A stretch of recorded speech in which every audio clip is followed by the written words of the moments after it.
Good day to everyone. It's Tales from the Tree number 16. We're starting to enter into some of the complexities here.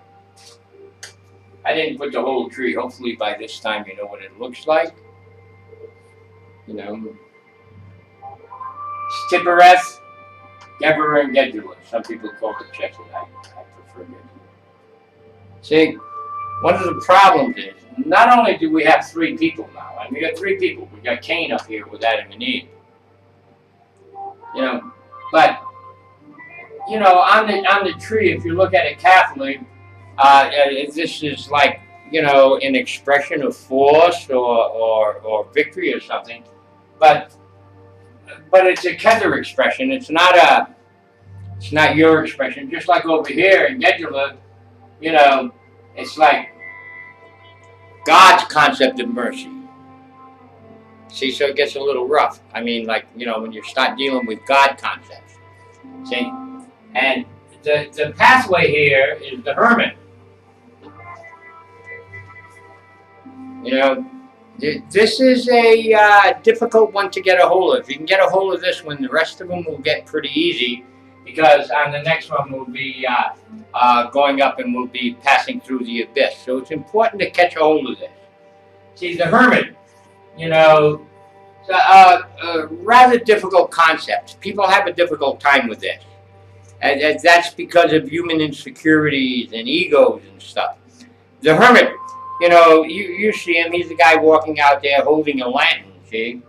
Well, if he's holding a lantern because he's never been to the outhouse before and he wants to make sure he don't trip on a rock, well, that's all well and good. That's a positive thing. I can understand.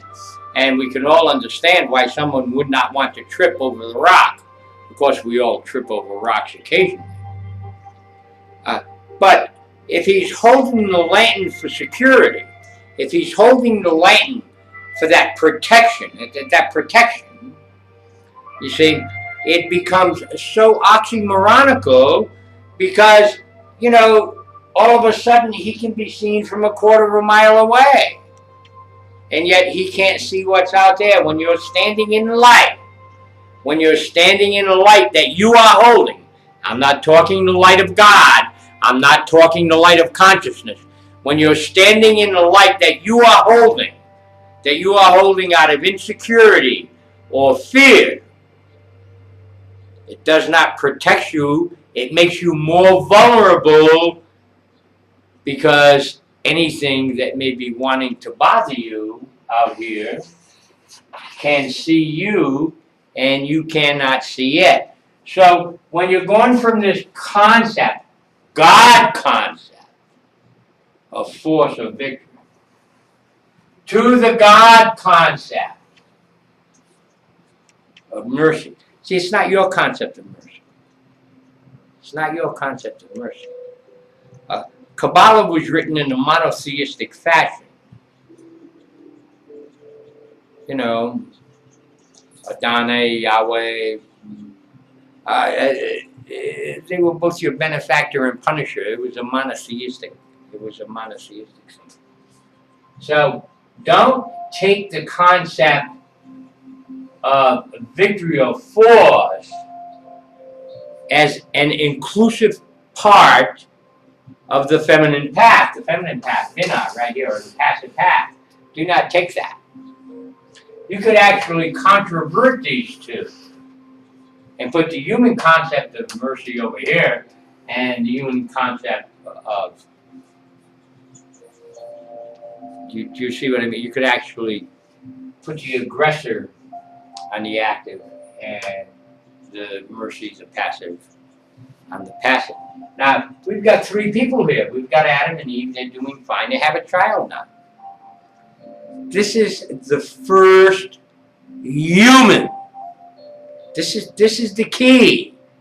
When you deal with the Hermit on this pathway, this is the key. This is the first human. The first human. Adam and Eve were created by, way down here in Malkuth, They were created through our concept, not its concept, of the Godhead. Cain was created by Adam and Eve as a result of eating from the tree of knowledge. And so, not only are Adam and Eve passing through this protection, this roof of protection, carrying this light, we also have this young man, Cain, that they are training. They are training this first human to think he needs protection. And the protection creates an exceptional amount of vulnerability.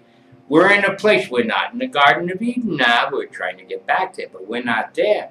We're in a place where all these other things are suddenly manifest in this reality.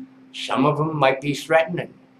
We haven't been threatened yet, but we're soon to be threatened as we pass through the abyss. See? Do not allow fear to promulgate your actions. Do not teach fear to your offspring. And definitely remove fear from your being. This is the big ticket here.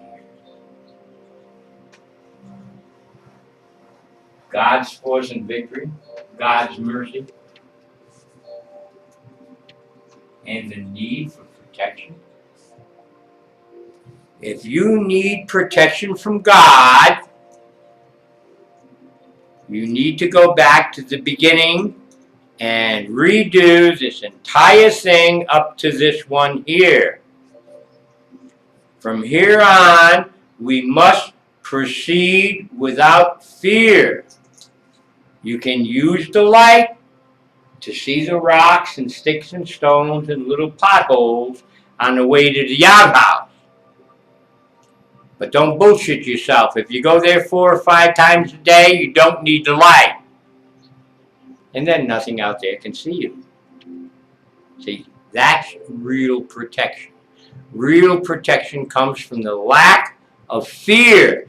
You must proceed without fear. Thank you very much. I want to mention one other thing. I haven't been doing written blogs on the tree lately for the simple reason that it's a little complex. We have a Thursday evening class, 6 o'clock, that's Arizona time.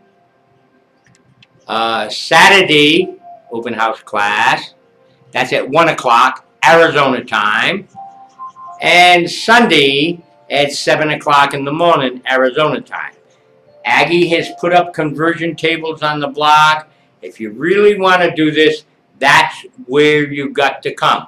I'm happy with the few people we have, don't get me wrong, but if you really want to do this, you need to start coming to those classes. It's just a discussion group. No one's going to pick on you. I hope I see you someday later this week.